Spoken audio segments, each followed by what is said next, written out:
Hey everyone, Night Haro here, and today I want to talk about a topic that has come up for almost every tank out there, and if it hasn't happened to you yet, it probably will soon. And that is being in the middle of a trial, in the middle of a raid, and being asked if you have some skill that you've never heard of. It is not a good feeling, I can tell you that for sure, but I have some really good news, and that is that there are not actually that many skills that you might be asked to have and asked to slot. So today what we're going to do in this video is we're going to go over all those skills. All the ones that you might reasonably be asked to have in any particular trial or dungeon. And all of these skills are going to be class agnostic. They're not going to have anything to do with one particular class, so it doesn't matter what class you are as a tank. These are skills that you should almost definitely have. Now, there are a couple of caveats to that where class skills overlap or maybe even supersede some of the skills I'm going to talk about today, but that is the exception and not the rule for most of these. Now, all of the next 6 skills that I'm going to talk about are all from the PvP skill line. You can only get these from PvP. And while you can do this open world if that's what you want to do, and if you have a PvP guild, that's a great and easy place. Go with a group, take your tank, get a bunch of AP, get these skills leveled up really quickly.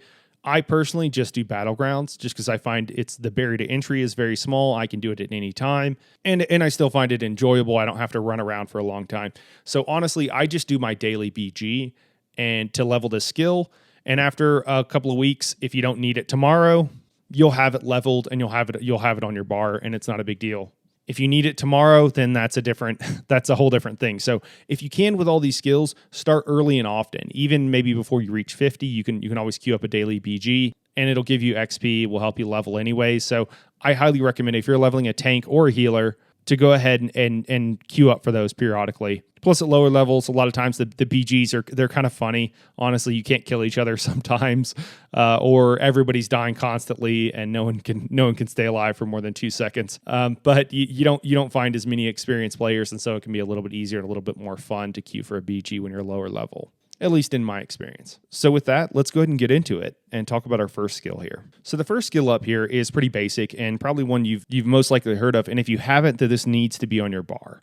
I almost didn't include it on this list because, again, it is so mandatory that a lot of times it's generally in most build guides, or at least it should be. And that is aggressive Warhorn.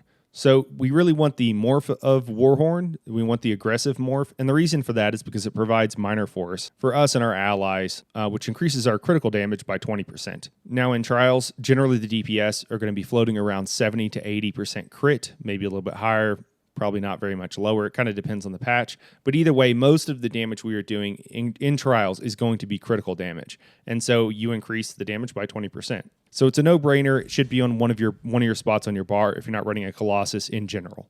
And the next ability up here is something that is very kind of niche, and I would say this is a bonus skill. Not one you would even be required to have, but you can be a hero sometimes by having it, and that is rapid maneuvers. So all this does is it gives a speed buff to the entire group, and the morph of this that we're going to take is charging maneuvers. It provides an additional speed increase. Now, the reason you might want to have this skill is because there are certain trials that it's really nice to have. It's really not required, but if you don't have a Nightblade in the group already throwing down their path to give everybody a speed boost, it can really be helpful. And after that, let's go and talk about Barrier. And the morph we're going to choose is Reviving Barrier. And the reason for that is it just provides not a huge heal, but a decent sized heal for those that it affects. And additionally, it provides a huge shield for 30 seconds. This is a skill that you shouldn't necessarily have to use in once everybody knows a trial and knows what's going on. It's something you'll generally take off. But with new groups, whenever you're progging something, learning it for the first time, being able to use Barrier to help keep the group alive is a great thing. Starfall on the Warrior in Hellraw Citadel is one example of where you might use it. Veteran Halls of Fabrication, especially if you're doing hard mode on the last boss, you'll actually want it there. And I think that's probably a situation where it probably is required, actually, not just a nice to have. And really, there are a ton of other situations. That same situation in the Conga line in Kind's Aegis, that can be another place where you'll often need to pop a barrier where you're running from point A to point B. And oftentimes the healers are the ones that are using this reviving barrier. However, there's nothing wrong with the tank having it, and it can be a really nice to have. And now the next up is Guard, specifically Mystic Guard. So what this skill does is it transfers 30% of the damage taken by the target and redistributes it to you instead. And the reason we're going to choose the Mystic Guard morph is because it gives minor vitality to both you and the target. So what Minor Vitality does is increases the healing received by 8%. So any situation where the tank is taking a lot of damage, Mystic Guard can be used. In Kind's Aegis, that's a place where you take a ton of damage, and as an off tank, you're not really doing a whole lot in most of those boss fights, and so you can guard the main tank to help keep them alive. Another situation where you might do that is Veteran Sunspire. Again, if the main tank is going to stay on the boss the entire time and they get marked for death, which increases their damage taken, reduces their healing received, I believe, if I'm remembering that correctly, then you can guard them and help keep them alive. So it's a great skill to have. It can also be really helpful for newer tanks that are unsure to kind of like allow them a little bit of breathing room. If they're not keeping up all their buffs like they should, maybe if they're missing a few attacks, stuff like that, it can just be like a great way to just help them out. But there are situations where it is very useful and you might be asked to have it. And then the third skill in the skill line is going to be Purge. Specifically, what you want is the Efficient Purge. Now, this skill is so expensive, and so you really, really need to get the morph to Efficient Purge. It goes from like 8,000 magicka down to like five and some change. Now, that's still expensive. We wish it was cheaper, but Efficient Purge allows you to also help out and cleanse the group. So places where you might need this. Again, Halls of Fabrication, the first boss, that would be a great place for Efficient Purge. Vass would be a great place. That's Asylum Sanctorum for those who aren't familiar. Can be a good place where you might want to use Efficient Purge, and that is for the fire dot that you get at the end once you get into execute. So some of the ones I mentioned, especially Hoff, you're kind of expected to have it in that situation, but there are other situations where you might be able to do it just to help out the group, which is always a great thing to do, right? You feel like a hero. So Efficient Purge, I highly recommend. Grab it as soon as you can. All right, so moving on to the Undaunted skill line, Blood Altar. And the morph we're going to choose of this is Overflowing Altar. Now, the reason for that is Sanguine Altar reduces the cost, which as a tank we don't really need. And the other thing is our Overflowing Altar heals for, I think, 65 to 70% of the health. I'll put it up here on the screen, as opposed to only 40%. So you get a 25% at least. Yeah, I think so you get a 25% increase in healing that the target receives. So this is a great thing to have. It also applies minor lifesteal to enemies within an area, and the radius for this is pretty huge. So if you drop this in an area that you're fighting in, it's probably going to affect every enemy that your party's going to be attacking in any given boss fight. Unless they're doing something, they're running doing portals, or they're running backyard, or doing something else where they're really far away from the group. And this skill is a nice to have in a lot of different situations. You can even use this in 4-bands if you're doing like 3 DPS runs so that people can heal themselves by using your altar. But the place that it's absolutely required and you've got to have it on your bar is Veteran Cloud Rest during execute with Zamaja. Generally speaking, you want both of your tanks running this. And sometimes you'll have a healer as well because you want to make sure you always have one up. And it's because when one of the tanks gets in Baneful, getting healed, you already have a huge healing debuff on you. So this 65% of your max health, that's great that it scales off your max health. It's just a really big heal to be able to give the other tank. Another place in Veteran Rockgrove on the second boss, if the tanks are fairly close to each other, depending on how you do that fight, having one down allows one tank to kind of help heal the other tank and keep him up. And healers will run that too during that fight, but I just think it's easy for the tanks to do it and to be able to help each other out there. And honestly, this is often a skill that if I don't know what else to throw on and the party's kind of new or I'm worried about them needing a little bit more healing, it's one that I'll throw on and keep down. And that's it for the Undaunted skill line. So let's go ahead and move on to the Destruction Staff skill line. And the skill that we want here is Weakness to Elements, specifically Elemental Drain. Now, there are 2 reasons you might want this skill. So the first, of course, is just that it provides major breach to the target. The other thing it does is it provides minor magic steal.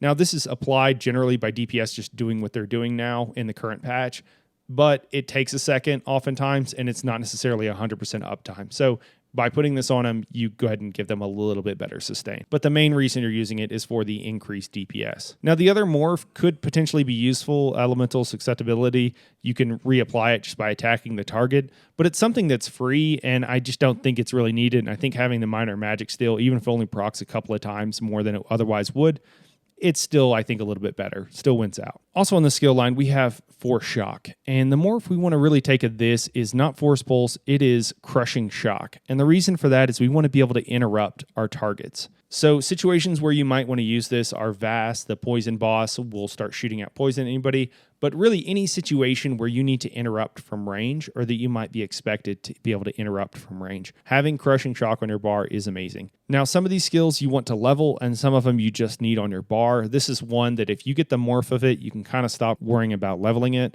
You just need it for the interrupt. I'm leaving out a bunch of places that this skill is useful for, certainly in tons of 4-mans, but also in plenty of trials. It can be something that's nice to have. And, you know, you might have a healer in the group that hasn't watched or doesn't know about some of these skills that I'm mentioning today, and so that you can run it instead and kind of help them out. Now, this next skill up isn't something that I think you will actually be requested to have, but I think it can be useful, and so I wanted to go ahead and mention it, and that is Undo from the Psijic skill line. So this allows you to reset your max health, your max magicka, your max stamina, and your position to what it was 4 seconds ago. And the place that you can use this is in Veteran Cloud Rest. You'll kind of notice some themes here. So you can use this in Veteran Cloud Rest to get out of Baneful.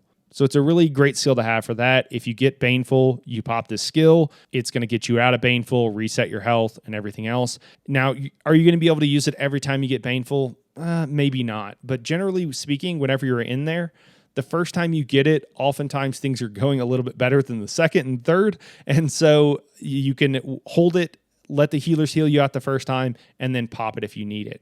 Now, if you're in Baneful for too long, this is not going to help because it only goes back 4 seconds. So you kind of either have to use it or don't use it whenever you get Baneful. But I just wanted to mention it here. It is a skill you can get, and it can be really helpful for that. All right, next up here, this is from the Vampire skill line. And this skill is really just going to be used in one trial, and that is Veteran Rockgrove. So you can use this on some of the ad pools, and you can also use it on the second boss. So what this ability does is it's a channeled ability. So every second that it's active, it is draining your mana.